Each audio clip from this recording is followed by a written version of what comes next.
மக்கள் இந்த ஒரு பதிவு நம்ம என்ன பார்க்க போறோம்னா ஆக்சுவலாக பார்த்தீங்கன்னா லைவ் ஓடிக்கிட்டே இருக்கு, திடீர்னு கட் ஆயிடுச்சு ப்ரோ. ஏகப்பட்ட பேர் கமெண்ட், சில பேர்லாம் ஃபோன் பண்ணியிருந்தாங்க, என்ன ப்ரோ அண்ணன் இந்த மாதிரி பண்ணுறாரு, நம்ம தான் அப்படி பண்ணக்கூடாதுல்ல, மற்றவங்க பண்ணுறாங்கங்கிறதுனால தானே நம்ம இதை பண்ணாமல் இருக்கணுங்கிற ஒரு நிலைப்பாட்டில் இருந்தோம். லைவ் ஓடு நேற்று கூட ராஜ்மோகன் சொன்னார், இன்னைக்கு கட் ஆகுது, என்னதான் இது கதை அப்படின்னு கேட்குறவங்களுக்கு இந்த வீடியோவில் பதில் இருக்க போகுது. ரெண்டாவது, இப்போ வரைக்கும் அண்ணன் கரூர் போல, என்ன காரணம்? நம்ம முதலமைச்சராகவே ஆயிட்டோம், இன்னும் மண்டபம் தரல, அங்கே அந்த போலீஸ் ஒத்துழைக்கலை, இந்த போலீஸ் ஒத்துழைக்கலைன்னு சொல்ல போறீங்களா? என்னதான் உண்மை? அதற்கான பதிலும் இந்த வீடியோவில் இருக்க போகுது. மூணாவது, கல்வி விழாக்கான அறிவிப்பு ஏதோ வந்த மாதிரி ஊடகங்களில் செய்தி வந்துகிட்டு இருக்கு. ஏன் இவ்வளவு தாமதம் ஒரு கல்வி விழா நடத்த? ஏன் முதலமைச்சர் தானே, முன்னாடி நமக்கு ரிசோர்ஸ் கிடையாது, இப்போ நம்ம உடனே பண்ண வேண்டியதான குழந்தைகளை பார்க்கறது, அது ரொம்ப ரொம்ப பியூட்டிஃபுல்லான ஒரு விஷயம் தானே.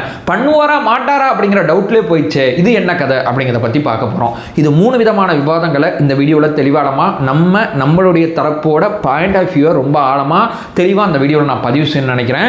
வீடியோவை முழுமையாக பார்த்தா மட்டும்தான் நான் சொல்ல வர்ற கருத்து உங்களுக்கு நிச்சயமாக புரிய வரும். ஒன் பை ஒன்றா தெளிவாக பார்க்கலாம். உற்சாக வணக்கங்கள், வாங்க பதிவுக்குள்ளே போகலாம். முதல் விஷயம் மக்களே, ஆக்சுவலாக பார்த்தீங்கன்னா நம்ம தோழர்கள், தாவேக்கா தோழர்கள் அத்தனை பேருமே இந்த விஷயத்தை பார்த்தோன்னா செம கடுப்பாயிட்டாங்க அப்படிங்கிறது எனக்கு நல்லாவே தெரியும். ஏன்னா நம்ம லைவ் ஓடிக்கிட்டு இருக்கும்போது இது கட் ஆகுங்கிறத நம்ம எதிர்பார்க்கவே இல்லை. ஏன்னா நேற்று வரைக்கும் ராஜ்மோகனே ஃபுல்லாக லைவ் வரும்னு சொன்னாங்க, திடீர்னு கட் ஆயிடுச்சு.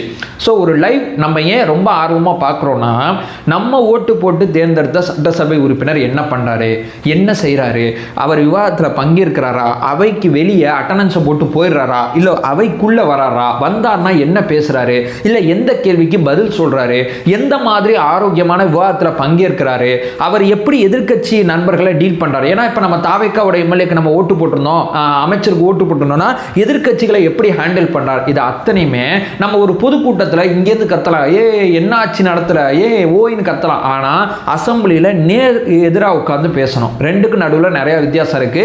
இந்த மாதிரி விஷயங்கள்லாம் இது வரைக்கும் நம்ம பார்க்காது, ரொம்ப தப்பா இருக்கு. அரசு என்ன நினைக்குதோ அது மட்டும்தான் வெளியே வருது, அரசு நினைக்காது வெளியே வரமாட்டேங்குது, இது தப்புங்க. ஜனநாயகமாக நம்ம நடந்துக்கணும் அப்படிங்கிறது தான் நம்மளுடைய கோரிக்கை, நம்மளுடைய எண்ண ஓட்டம். நம்ம இதை பண்ணுவோம் அப்படிங்கிறத நம்ம ரொம்ப தீவிரமாக சொன்னோம். நேரலை போகுங்கிறது நம்ம வாக்குறுதியிலே கொடுத்துருந்தோம். திடீர்னு பார்த்தீங்கன்னா நேரலை கட்டானா செமகாண்டாகுமா? ஆகத்தான் செய்யும். சரி, இப்போ நம்ம அடுத்த பாயிண்ட் வருவோம். எந்த இடத்துல நேரலை கட்டாயிருக்கு அப்படிங்கிற அந்த இடத்துல நம்ம ஒரு ஆப்ரேஷனை பண்ணோம்னா நம்பிக்கையில்லா தீர்மானம் முழுமையாக யார் யார் என்னென்ன கருத்துக்களை தெரிவித்தாங்கிறது முழுமையாக வெளியே தெரிஞ்சு ரொம்ப முக்கியமான ஒரு விஷயம். மேகதாது அணை சம்மந்தப்பட்ட விஷயத்தில் ஒரு தனி தீர்மானம் இன்னைக்கு கொண்டு வந்தாங்க. அந்த தனி தீர்மானத்தில் யார் யார் என்னென்ன கருத்துக்களை பதிவு செஞ்சாங்க அப்படிங்கிறது ரொம்ப தெளிவாக பார்த்தோம். அம்பேத்கர் அவர்கள் எப்படி இந்த நதிநீர் சம்மந்தப்பட்ட விஷயத்தை பற்றி பார்த்தாரு, இந்த ப்ராப்ளத்துக்கு அவர் என்ன சொல்யூஷன் கொடுத்தார் அப்படிங்கிறத வன்னியரசு அவர்கள் இன்னைக்கு பேசியிருந்தாங்க. ரொம்ப முக்கியமான பாயிண்ட். அந்த பக்கம் சௌமியா அன்புமணி அவர்கள் ரொம்ப சூப்பராக பேசியிருந்தாங்க. அவங்களுடைய பாயிண்ட் ஆஃப் வியூ ரொம்ப சூப்பராக இருந்துச்சு. ஸோ இந்த மாதிரி இந்த பக்கம் ஒரு ஆளை பார்க்குறேன், அந்த பக்கம் ஒரு ஆளை பார்க்குறேன். ஏன்னா ரெண்டு பேரும் என்ன பேசுறாங்கிறது எனக்கு லைவ்ல காமிச்சதுனால தான் என்னால் இங்கே உட்காந்து பேச முடியுது. இந்த மாதிரி ஆக்கப்பூர்வமான விஷயங்களை லைவ்ல போடுறாங்க. ஆனால் இந்த நன்றி தெரிவிக்கும் தீர்மானம் இருக்குல்ல, ஆளுநரோட உரைக்கு, இதை லைவை கட் பண்ணுறாங்க. என்னடா கட் பண்ணுறாங்க, ஏன் இந்த மாதிரி நடந்துக்கிறாங்க, நம்மளும் இப்படி பண்ண மாட்டாங்களே. அப்படி கட் பண்ணுறதா இருந்தால் இதுக்கு முன்னாடி அவங்க வேற மாதிரிலாம் விளையாண்டுருக்கலாமே, அப்படிலாம் விளையாடாம இந்த இடத்த மட்டும் கட் பண்ணுறாங்களே, என்னடா கதை அப்படின்னு தேடி பார்த்தா சரி கட் பண்ணிட்டாங்க. அப்புறமா இவங்க அங்கே என்ன பேசியிருக்காங்கன்னு சொல்லி சில நியூஸ் சேனல் வந்து பத்திரிகையாளர்களுக்கு அங்கே தனியாக ஒரு இடம் இருக்கும், அவங்க வந்து அங்கே நோட் பண்ணுவாங்க, இந்த மாதிரி இவர் பேசினாரு, அந்த மாதிரி இவர் பேசினாருன்னு சொல்லி நோட் பண்ணி வெளியே சொல்லுவாங்க. பத்திரிகையாளர்கள் அங்கே நடந்த விஷயத்தை நேரடியாக பார்த்ததில் சிவசங்கர் இருக்கார்ல, அவர் என்ன பேசியிருக்காருன்னு பாருங்களேன். ஏன் லைவ் கட் பண்ணாங்கன்னு ஒரு கோவம் வந்துச்சுங்க. சரி அப்புறமா என்ன நடக்குதுன்னு தேடி பார்த்தா இவர் சொல்கிறாரு, இந்த ஆட்சி வந்து அட்லி மாதிரி நடக்குதுங்க, அட்லி வந்து சில படத்தோட கதைகள்லாம் எடுத்து ஒரு படத்தை தயாரிப்பார், அந்த மாதிரி இருக்குதுங்க. அப்போது நம்ம அண்ணன் ராஜ்மோகனே எந்திரிச்சு பேசுகிறாரு, என்னங்க அட்லிக்கும் சட்டசபைக்கும் என்னங்க சம்மந்தம் இருக்குது அப்படின்னு கேட்கும்போது, நான் உங்களையும் ஃபாலோ பண்ணுறேன், அட்லியும் ஃபாலோ பண்ணுறேன், நான் அட்லின்னு பேசுவேன், சட்னின்னு பேசுவேன், நீங்கள் எதுவும் கேட்கக்கூடாது அப்படின்னு சொல்லி இவர் பேசுகிறாரு. இந்த பக்கம் தெரியும் பார்த்தீங்கன்னா, தேசிய கீதம் எதுக்கு 2 தடவை பாடினீங்க, எதுக்கு 3 தடவை பாடினீங்க, எதுக்கு 4 தடவை பாடினீங்கன்னு கேட்கும்போது, இப்போ தேசிய கீதம் முதல்ல தமிழ் தாய் வாழ்த்து நம்மளுடைய முக்கியமான விஷயம். ஆளுநர் கேட்டாரு, உள்துறை அமைச்சகத்தோட புரோட்டோகால் இருக்குங்க, எனக்கு நீங்க பண்ணுங்கன்னு கேட்டாரு, பண்ணாங்க. அவ்வளவுதான் இங்க நடக்குது, இங்க வேற எதுவும் நடக்கல. இதை எடுத்து ஒரு 4 பேர் இந்த மாதிரிலாம் பேசிட்டு இருக்காங்க. நீங்க இதை பண்ணிட்டீங்கன்னா அடுத்து அதை பண்ணுவீங்க. இதுக்கு நேத்தே பதில் சொல்லிட்டாங்க, வெளியே வந்து பதில் சொல்லிட்டாங்க, மறுபடியும் அசம்பிளியில பேசுறாங்க. சரி இதையும் விட்டுருங்க. அந்த பக்கம் தெரியும் பார்த்தீங்கன்னா, சிங்க பெண்கள் சிறப்பு படையில ஒரே போலீஸ் காக்கி சட்டையும் போடுறாங்களா, அந்த ட்ரெஸ்ஸையும் போடுறாராம். ஒரு எம்எல்ஏ ஒருத்தர் பேசியிருக்காரு. இப்படி அதாவது ஆளுநரோட உரைக்கு நன்றி தெரிவிக்கும் தீர்மானத்தில் என்ன பேசணும்னா, ஆளுநரோட உரையை முழுமையாக படிச்சேங்க, அரசு இந்த இடத்துல ஒரு மிகைப்படுத்தப்பட்ட மாதிரி ஒரு வார்த்தையை பதிவு செஞ்சுருக்காங்க, இந்த இடத்த நீங்கள் கரெக்ஷன் பண்ணுங்க, இது அப்படி கிடையாது, ஆளுநரோட உரையில் இந்த இடம் விடுபட்டிருக்கு, இந்த இடத்த நீங்கள் புதுசாக சேருங்கன்னு சொல்லி ஒரு ஆரோக்கியமாக எதிர்க்கட்சி நண்பர்கள் அத்தனை பேரும் ஒரு விவாதிச்சாங்கன்னா கண்டிப்பாக சொல்கிறேன், அந்த விவாதத்தை பார்க்க ஆரோக்கியமாக இருக்கும். ஏன்னா அந்த விவாதங்கள் தான் அடுத்த கட்டமாக போகும். அந்த விவாதங்கள் ரொம்ப முக்கியமான ஒரு விவாதமாக இருக்கும். ஸோ இந்த மாதிரி எதுவும் நடந்துச்சாங்கன்னு சொல்லி கேட்டிங்கன்னா, லைவ் கட் பண்ணிட்டாங்கன்னு நம்ம பேசணும்ல. சரி, அப்போ பேசும்போது என்னையா பேசுனீங்கன்னு தேடி பார்த்தா அன்வான்டான, தேவையில்லாத, புண்ணியமே இல்லாத ஒரு சில விஷயங்களை உட்காந்து பேசிக்கிட்டு இருக்காங்க. சரி, ஆளுநர் உரையில் 10வது பக்கத்தில் 9வது பேரால நான் இந்த இடத்துல முரண்படுறேன்னு ஒரு எதிர்க்கட்சி நண்பர் பேசியிருக்காரா? எந்த வாய்ப்பும் இல்லை. அந்த இடத்துல முரண்படுறேன்னு பேசியிருக்காரா? இல்லை. அரசு என்ன நினைக்குதுன்னா, அரசுக்கு எதிரான ஒரு அதிருப்தியை உருவாக்குற ஒரு டூலாக இந்த விஷயத்தை இவங்க பண்ண போகிறாங்க அப்படிங்கிறது அரசுக்கு முன்னாடியே தெரிஞ்சிருச்சு. ஏன்னா இவங்க அசம்பிளிக்கு வர்றதுக்கு முன்னாடி என்ன பண்ணுவாங்கன்னா, வாயை தொடங்க சிஎம் அப்படின்னு ஒரு விஷயத்தை உதயநிதி அவர்கள் வெளியே வந்து ஒரு விஷயத்தை பண்ணிட்டு அதுக்கப்புறம் தான் அசம்பிளிக்குள்ளே வந்திருப்பாப்ல. ஏன் இதை பண்ணுறாங்கன்னா, ஒரு ஆளுங்கட்சி இருக்குது, ஒரு எதிர்கட்சி இருக்குன்னா ஆளுங்கட்சி நல்லாட்சி கொடுத்துக்கிட்டு இருக்கோம் அப்படிங்கிற பாசிட்டிவிட்டியை கொண்டு வருவாங்க. எதிர்கட்சிகள் என்ன பண்ணுவாங்கன்னா, இங்கே நடக்கிற ஆட்சி நல்லாட்சியே கிடையாதுன்னு சொல்லி வாய்க்கு வந்த சில அறிக்கைகளை விடுவாங்க. சில நேரங்களில் அந்த அறிக்கைகளில் உண்மைத்தன்மையே இருக்காது, இல்லை அந்த அறிக்கைகளை திருச்சி வேற மாதிரி கொண்டு போவாங்க. நான் அதுக்கப்புறம் பார்த்தீங்கன்னா போராட்டம் பண்ணுவாங்க, ஆர்ப்பாட்டம் பண்ணுவாங்க, அசம்பிளியை வந்து அமளி பண்ணுவாங்க, முடக்க நினைப்பாங்க, நாங்கள் இதை பண்ணணும்னு நினைக்கிறோம், நீங்கள் இதை பண்ணுறீங்க அப்படின்னு சொல்லி முரண்பாடாக பல்வேறு விதமான விஷயத்தை பண்ணுவாங்க. பார்க்குற பொதுமக்கள் வந்து A to Zலாம் பார்க்க மாட்டாங்க. ஏதோ ஒரு சின்ன கிளிப்பு, ஏதோ ஒரு சின்ன வீடியோவை இந்த மாதிரி ஒரு விஷயத்தை, புரிதலற்ற ஒரு விஷயத்தை அசம்பிளியில் பேசுகிறாங்க.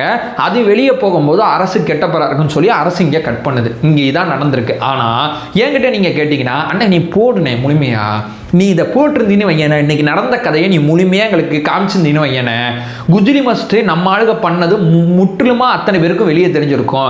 ஆதவர்ஜன் அவர்கள் குளத்துன்னு பேசும்போது மொத்த பேரும் எந்திரிச்சு கத்தியிருக்காங்க, அதுக்கு இந்த பக்கம் இருக்கிற மொத்த பேரும் எந்திரிச்சு கட்டியிருக்காங்க. ஸோ ஆளுநரோட நன்றி தெரிவிக்கும் தீர்மானத்தில் என்ன பேசணும்னே 75 வருஷம் கட்சிக்கு தெரியலனேங்கிறது இன்னைக்கு ஊருக்கே காமிச்சிருக்கலாம். நீங்கள் லைவ் போடுங்கண்ணே, இதைத்தான் சொல்கிறோம், லைவ் போடுங்க. லைவ் போட்டால் தான் இந்த உண்மை அத்தனையுமே வெளியே தெரிஞ்சிடும். இது யூஸ்லெஸ்ன்னு சொல்லி நீங்கள் கட் பண்ணுறீங்கன்னு, அது இந்த 75 வருஷம் கட்சி இருக்குல்ல, அது யூஸ்லெஸ்ஸா போறதுக்கு இந்த சட்டசபையில் இவங்க பண்ற இந்த நிகழ்வை நம்ம பசங்க எடிட் பண்ணியே கொண்டு போய் சேர்த்துருவானுங்க. வேற எதுவுமே பண்ண தேவையில்லை, முழுமையா நீங்க போடுங்க.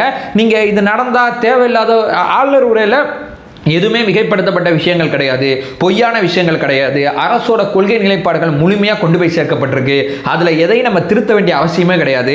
அதை திருத்த வேண்டிய விஷயத்தில் இந்த மாதிரி இவங்க அரசியல் பண்ணுறாங்கிறது லைவ் காமிச்சாதான் முழுமையாக பொதுமக்களுக்கு போய் சேரும். தயவு செய்ய சொல்கிறேனே, முழுமையாக லைவ் போடுங்கண்ணே. லைவ் போட்டால் தான் தாவேக்காவுக்கு அரசியல் ரீதியாக அது பலம் சேர்க்கும். லைவ் போடலனாட்டி தான் அது நமக்கு நெகட்டிவிட்டி.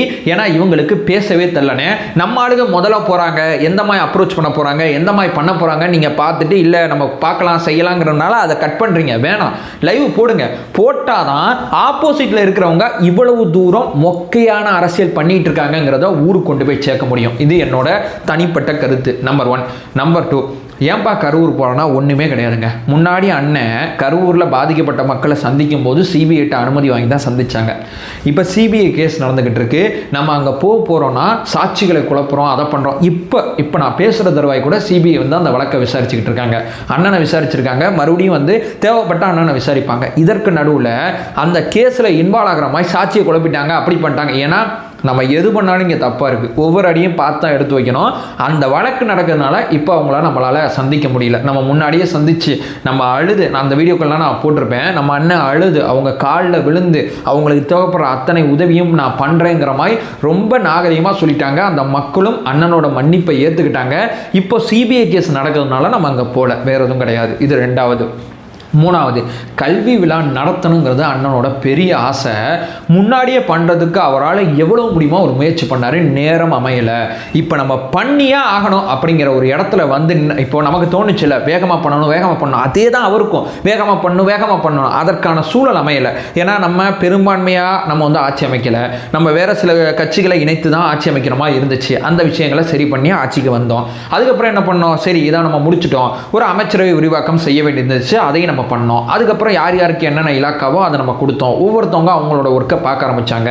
சட்ட ஒழுங்கு பிரச்சனை மிக தீவிரமாக விவாதிக்கப்படும் போது சிங்கப்பெண்கள் சிறப்பு படையை நம்ம உருவாக்க வேண்டிய தேவை இருந்துச்சு. அதை போய் நம்ம பண்ணோம். அதுக்கப்புறம் வெள்ளை அறிக்கை தயாரிக்கிறதுக்கான வேலை, ஒவ்வொரு நபர்களும் முதலமைச்சர் ஆனோம்னா எல்லாரும் வந்து சந்திக்கிறாங்க.